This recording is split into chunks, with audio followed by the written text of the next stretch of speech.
Bom dia, são 8 horas e 44 minutos, segunda-feira, 10 de março. Esta é a TV Senado, eu sou André Ricardo e você assiste agora ao Senado em Dia, que hoje entra no ar um pouco mais tarde por conta de problemas técnicos.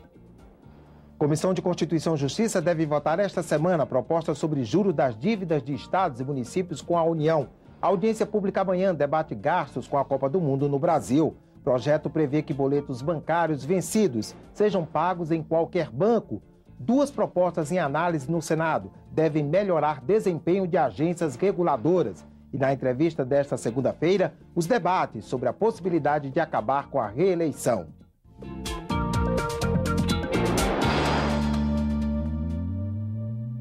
As dívidas de estados e municípios com a União e a PEC, que muda o quórum de aprovação para criar órgãos do governo.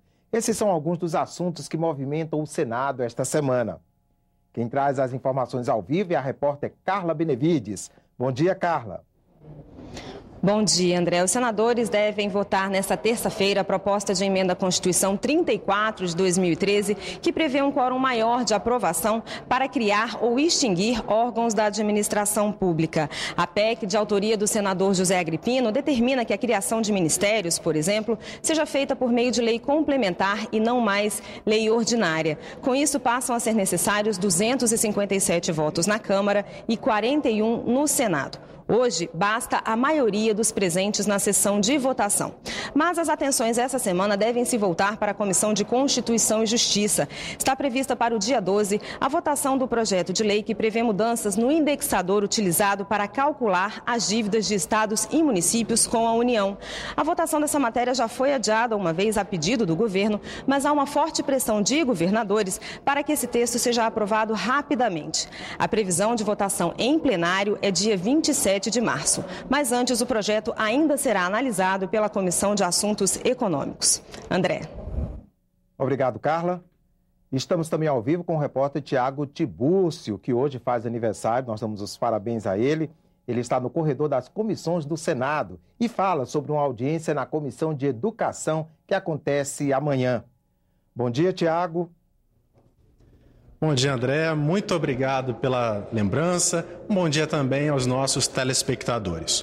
O custo dos estádios da Copa do Mundo já ultrapassa 8 bilhões de reais. 5 bilhões deles são de dinheiro público. O evento teve financiamento do Banco Nacional de Desenvolvimento Econômico e Social, BNDES, e também desonerações tributárias por meio do programa Recopa. E há menos de 3 meses para o início da competição, 3 dos 12 estádios ainda não ficaram prontos. São eles Cuiabá, Curitiba e São Paulo. Será essa a situação debatida pela Comissão de Educação, Cultura e Esporte do Senado nesta terça-feira. Foram convidados representantes do Tribunal de Contas da União e do Sindicato Nacional das Empresas de Arquitetura e Engenharia. A iniciativa da audiência pública é do senador Álvaro Dias, que quer saber o motivo dos atrasos, o motivo dos acidentes com operários e se os aeroportos brasileiros estão preparados para receber o fluxo de passageiros durante a competição. O senador Álvaro Dias é do PSDB, um partido da oposição.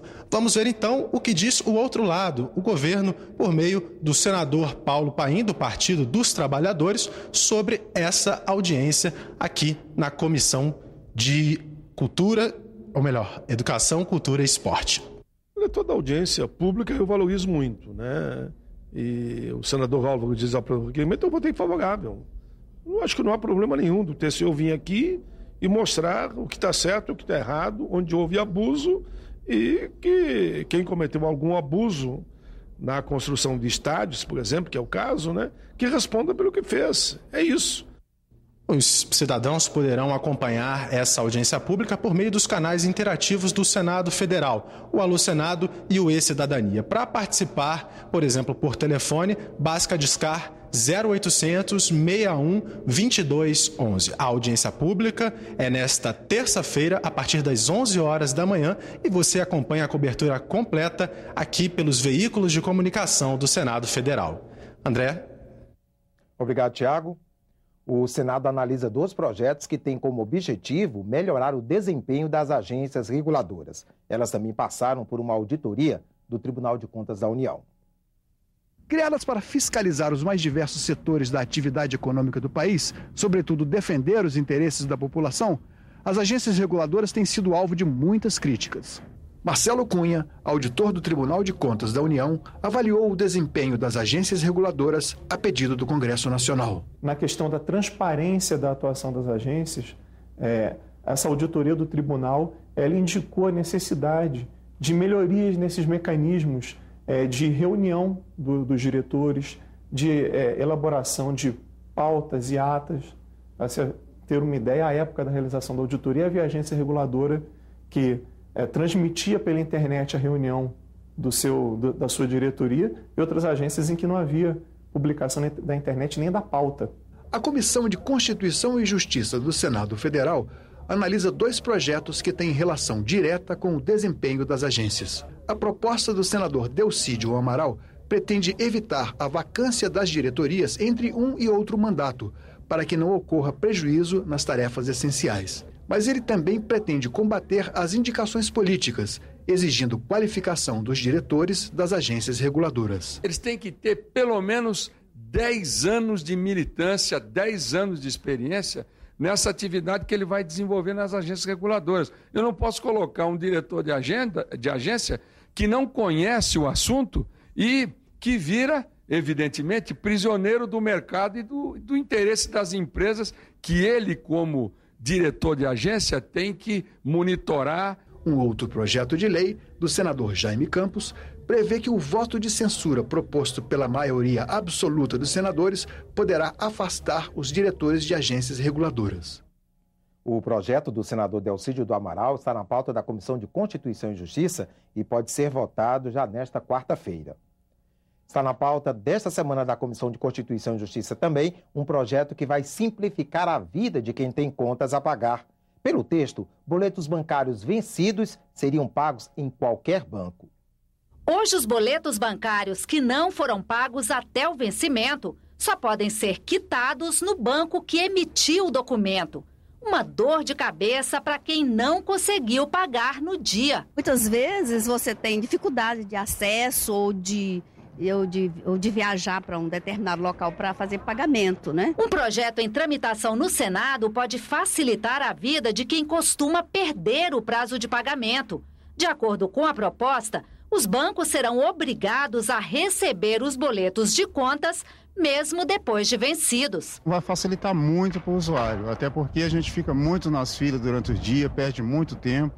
E qualquer coisa que vier no sentido para facilitar o pagamento é bom para o usuário. Podendo pagar mesmo após o vencimento, vai agregar muito valor para o contribuinte, com certeza. O consumidor vai ficar muito feliz. A proposta também determina que os bancos ou empresas credoras ficam obrigados a oferecer aos consumidores formas alternativas para a obtenção da segunda via desses documentos.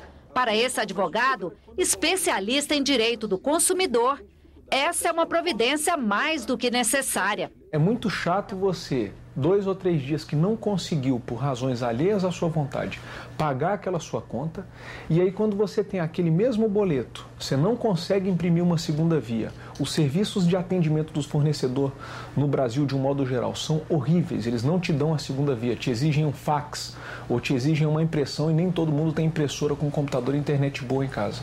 E aí você vai demorar 15, 20 dias para tentar pagar aquilo, vai perder um mês tentando pagar aquela conta. O fim da reeleição para chefes do Poder Executivo deve voltar à discussão na Comissão de Constituição e Justiça. A iniciativa está em um substitutivo do senador Luiz Henrique. Ele é relator de 2 propostas de emenda à Constituição que tramitam na CCJ. Esse é o tema da nossa entrevista desta segunda-feira.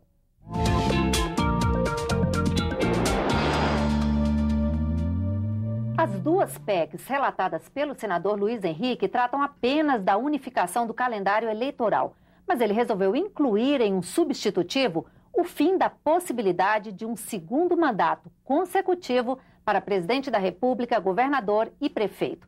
A reeleição para chefes do Poder Executivo é permitida no Brasil desde 1997. É sobre esse assunto que eu converso com o cientista político Paulo Kramer. Olá. Olá. O senhor acha que é uma solução mais justa com os candidatos? A reeleição ela foi introduzida no governo Fernando Henrique Cardoso com a justificativa de que é necessária continuidade, um mínimo de continuidade administrativa. Quer dizer, achava-se que o mandato de 4 anos, né, não era suficiente para que alguns projetos de longo prazo pudessem ser implementados, né, e que se houvesse uma mudança de poder, né, se um candidato de oposição ganhasse, haveria uma descontinuidade, né. O fato é o seguinte, do ponto de vista, não vou falar do ponto de vista administrativo, porque eu não sou da área, mas do ponto de vista político, ela significou o seguinte: hoje, na cabeça do eleitor, o mandato do executivo, ele é de 8 anos, com um plebiscito no meio. E o titular desse mandato, para não se reeleger, né, ele tem que ser muito incompetente. Ele tem que ser muito competente. E por quê? Porque estão à sua disposição não apenas recursos, a chamada máquina, a chamada caneta, o diário oficial, né, como a exposição quase que obrigatória que a mídia tem que fazer do titular do mandato executivo. Então isso acaba desfavorecendo os outros candidatos. Nós estamos vendo isso agora recentemente com as críticas que se fazem à presidente da República, né? Ela está fazendo uma campanha junto aos prefeitos e tal. Mas o fato é, o presidente, e na escala estadual, o governador, na escala municipal, o prefeito, eles são um objeto obrigatório de cobertura da mídia. E isso realmente dá uma vantagem, não é, para o ocupante do cargo em relação aos seus opositores, não é? Então, tem isso. No passado, mais ou menos recente, né, o falecido senador do Amazonas, Jefferson Pérez, apresentou uma emenda que não prosperou, não progrediu, que mantinha a reeleição, mas obrigava a desincompatibilização. Eu não lembro exatamente de quantos meses, né, antes da eleição. Mas era assim, o titular de um cargo executivo que concorresse à reeleição para aquele cargo, ele teria obrigatoriamente que se desincompatibilizar. É uma forma de atenuar, né, se não acabar de tudo, pelo menos atenuar esse problema de uso da máquina, uso indevido da máquina. Isso foi aprovado na Comissão de Constituição e Justiça. Já foi aprovado no projeto da senadora Ana Amélia. A senadora Ana Amélia, ela resgatou, não é, essa proposição, essa proposta, né, do falecido senador Jefferson Pérez, e agora a gente vê, né, na decisão do relator Luiz Henrique, né, algo até mais radical, acabar simplesmente com a reeleição e compensar isso dando um mandato de 6 anos para o ocupante do cargo executivo. Pois é, como é que o senhor vê essa questão da mudança do mandato? Esse aumento no tempo? Me parece que 6 anos, para a maioria, existem. Nós temos exemplos bem recentes, né, na nossa história imediata, na nossa história recente, políticos bastante carismáticos que o tempo passa e parece que eles não, digamos assim, não caem, não é?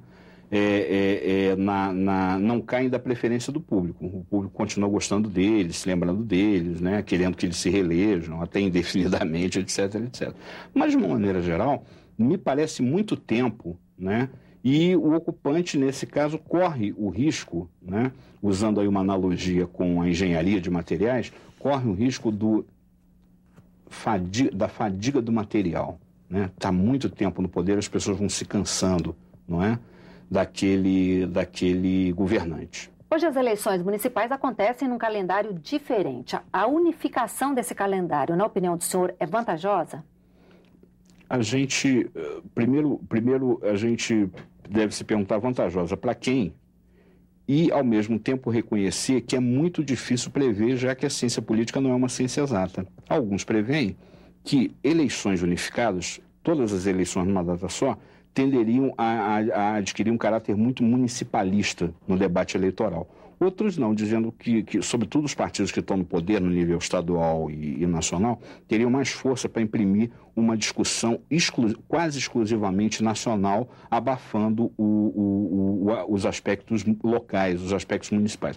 A gente realmente não sabe, não dá para prever. Ok. Muito obrigada pela sua entrevista. Tá bom.